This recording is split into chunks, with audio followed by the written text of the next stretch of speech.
Hello and welcome everyone. This is a new episode of The World Today. We are going to discuss many headlines published on national and international websites, and we are going to focus on our local and regional arenas.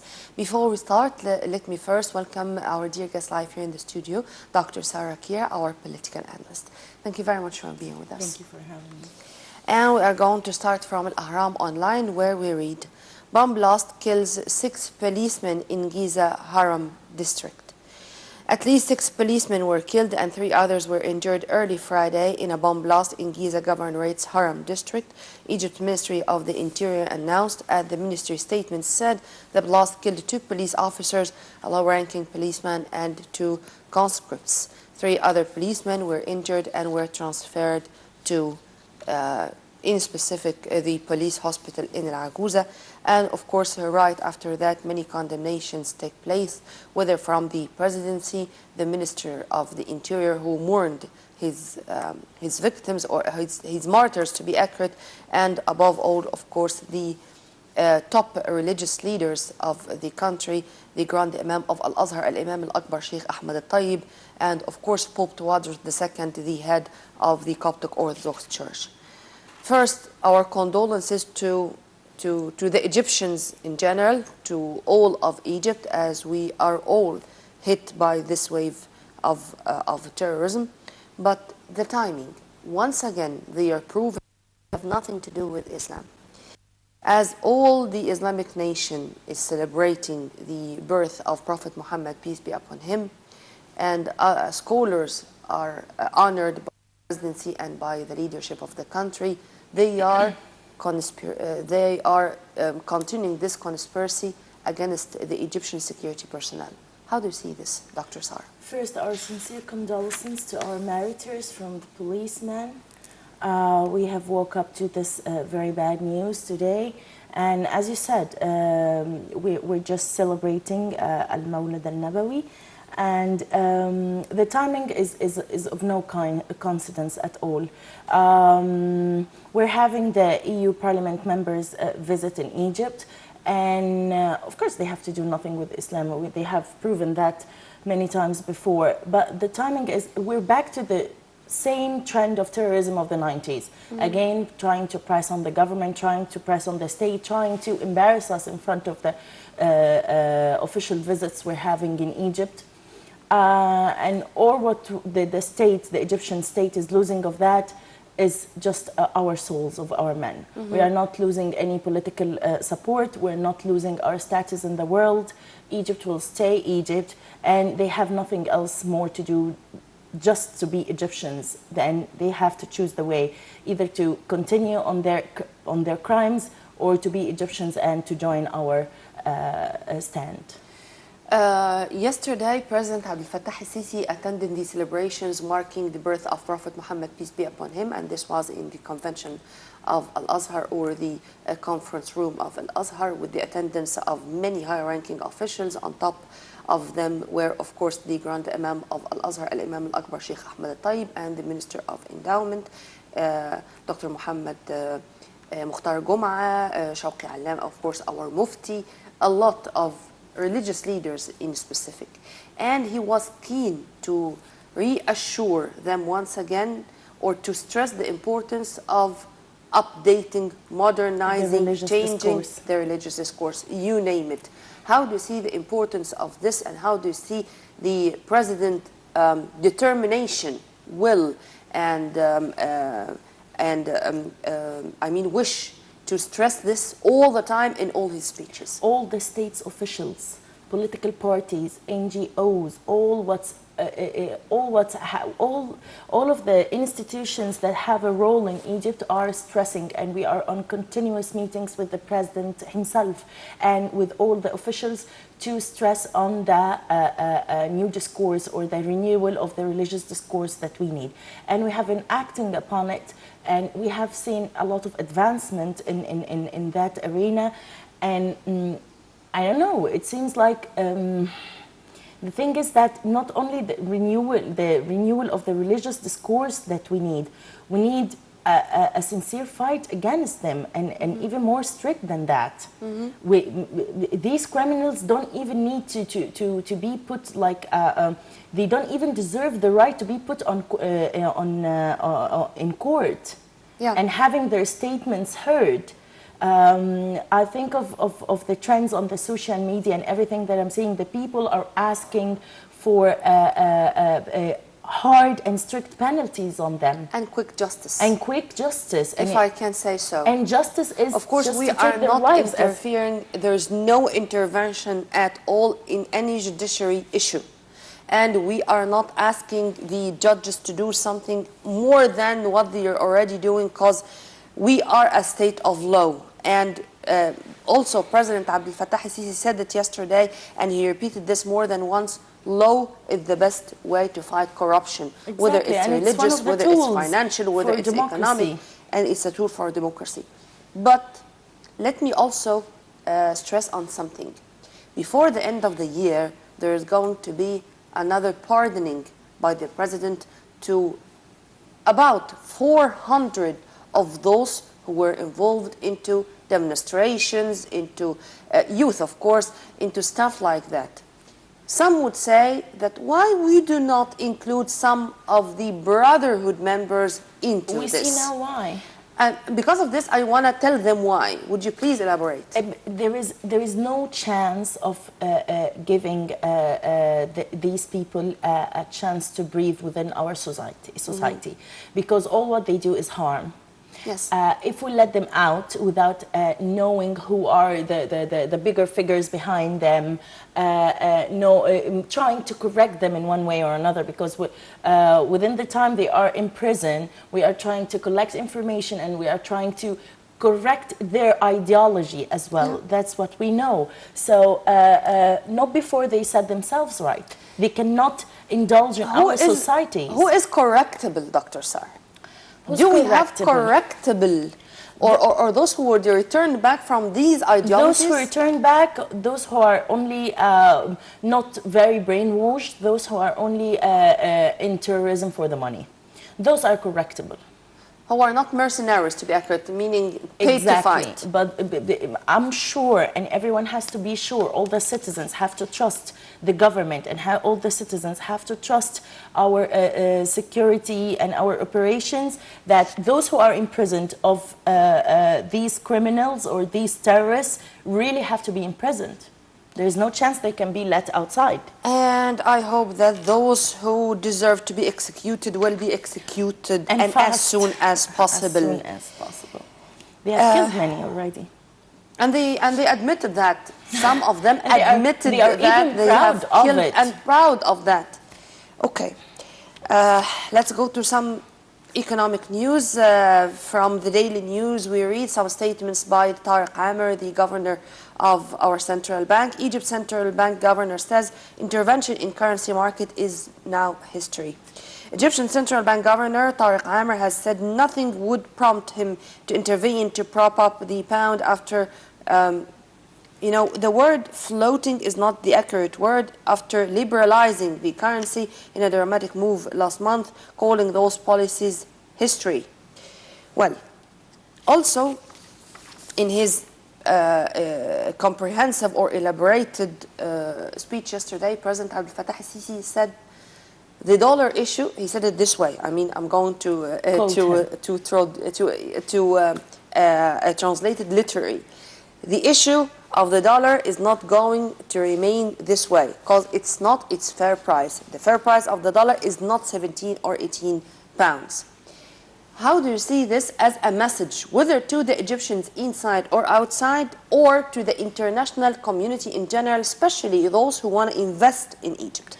To the international community, and that's what I most care about, to the international community and foreign investment in Egypt, we are trying to assure them that they wouldn't be losing money. Liberalizing the currency is a must, and they have done it because it was a must. Of course, we trust those experts, economic experts around the presidency cabinet, and it was a must because investment would never come if the currency is not liberalized. The state doesn't have to intervene a lot in the currency, because that investment, that foreign investment to come to Egypt, it has to make money out of it. Yeah. So they wouldn't make money if they don't trust that the government wouldn't have their hands in the currency's rate every now and then. So liberalizing the currency should attract more foreign investment here, because it depends on free market, free currency, and you would make profit out of it according to your production or your service offered. So it was a must to be done. But if the reflection of this is going to be these hiking prices, which all the top high-ranking officials, including the president himself, he admitted, among other officials, that it is a phenomenal hiking prices. Yes. And of course, during all his meetings, whether with the Prime Minister, Minister of Supply, Internal Trade, Trade and Industry, Solidarity, all of those who are concerned with direct dealing with the market, controlling the market and the people, they all admit that. And the president is keen to say, have crisis, control markets, have a good eye on what's going on, stuff like that. And having the grant and aid from the state to go to those who on deserve the ground, it. the case is different. I mean, we trust people around the president, but not all of them can think out of the box to cope with his way of thinking. This is what I'm getting at. The thing is that we are suffering from the inside. We import a lot. We depend on importing a lot of products we do not produce. The thing is, the only take on the economic experts that we should have put encouraging policies for manufacturing our essential products before taking that step, before taking the liberalizing currency step. The thing is that this comes before. That's why we are facing this phenomena, because we have liberalized the currency to attract foreign investment before putting a strategy for strict policies to encourage manufacturing and production in the country. You know how the officials are going to answer this? We did not have the luxury of time. They didn't have the luxury of time because attracting foreign investment now is more important, actually, because it reflects on so many aspects. One of them is unemployment. Then it's our role as media to say this to enlighten the people in simple words, because we are not economic experts here, but the simple citizen on the ground is not going to listen to all these big words or tough statements regarding tough measures. In plain words, also President Sisi said it yesterday, it's not a picnic. Exactly. And I'll tell you something. But till when we are going to suffer this? Because people, if they do have hope that there is some light by the end of the tunnel. Till it reflects. When? I mean, in your opinion, in how many years? I'll tell you something. Which is the easier to be realized on the ground? Encouraging production manufacturing, which is strictly needed, okay, or attracting foreign investment. Foreign investment will be a capital transfer, okay, to the country. And that's it. Building a manufacturer or setting a place where people can work and do the work for the foreign investor, okay? This is easier. This is faster, okay? But manufacturing would take more time. So we would see the reflection of on the ground and on the economy of the foreign investment faster than encouraging manufacturing, which I still insist, which we need a lot. And they have done something we should do. Like the 5% rate on the loans for manufacturers and blah, blah, blah. So the thing is, attracting foreign investment was the easier, faster way. And how many years, your question? I cannot pretend now, but it would be definitely faster. I give it like a couple of years. To Al Khalij Times, where we move to some regional news, where the UN said to vote on too little, too late Syria ceasefire. UN General Assembly is set to vote on Friday on a draft resolution demanding an immediate ceasefire in Syria and access for humanitarian aid, a measure one diplomat described as too little, too late. And I don't know why, since Egypt was among 5 or 6 countries who introduced a similar draft resolution, and it was vetoed by China and Russia. Why now it's not going to be vetoed whether by China or by Russia? But regarding the situation on the ground, what I do care about is eastern Aleppo and hundreds of thousands or tens of thousands of people who are going to flee the country and to walk for 5 kilometers, according to what Sergei Lavrov said yesterday, the Russian foreign minister, of course. On the ground, who is paying the price? I'll tell you something. Well, the humanitarian crisis in Syria, it will prevail, and according to the IMF today, $200 billion is needed to reconstruct Aleppo. The thing is that who controls victory on the ground in Syria is the one who lets resolutions like that pass or not. Okay, pass or not to in the UN Security Council.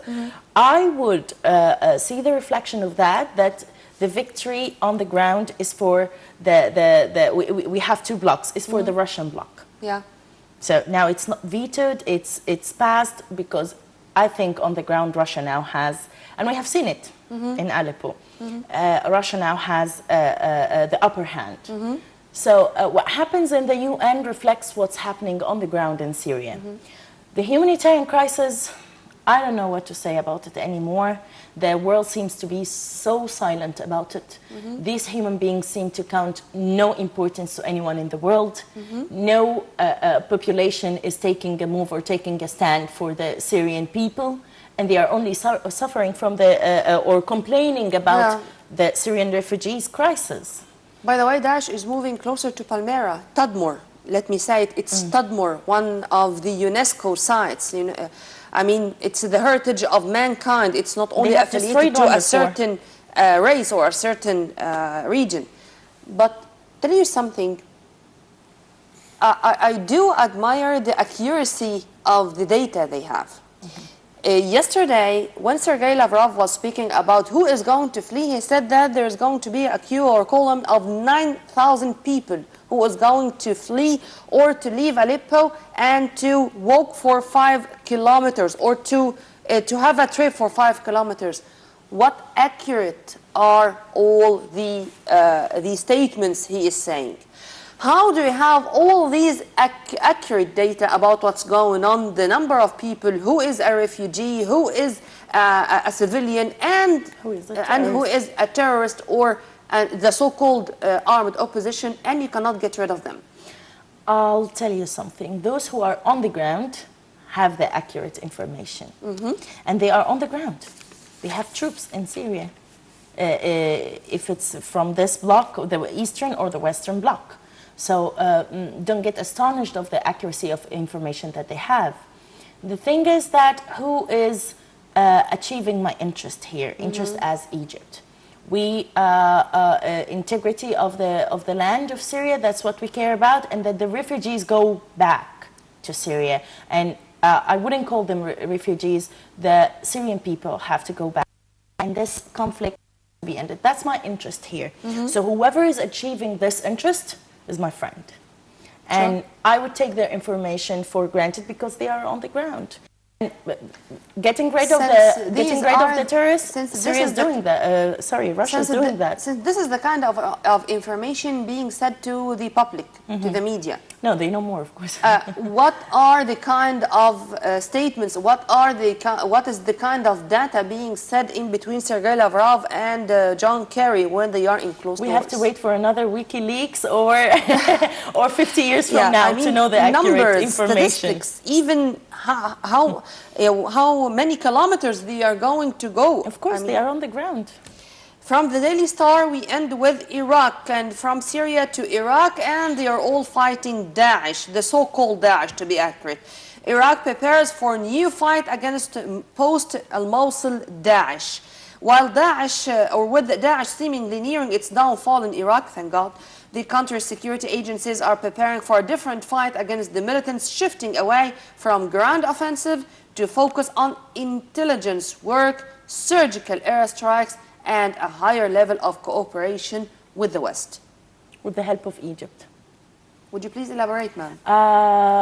There is Iraqi-Egyptian talks to establish a defense council between the Iraqi part and the Egyptian part, and I have never been more proud than that, because this means that Egypt is taking back its regional role. We are standing by our Arab countries, and this is the real fight against terrorism. There is a very good part here which is focusing on intelligence war, or fighting them with intelligence, of course, because Daesh depends on the huge intelligence information they have, and we all know who's behind that. And the thing is, to fight them with their same weapon, it means we're winning. And Iraq seems to be standing back up, and with regional support.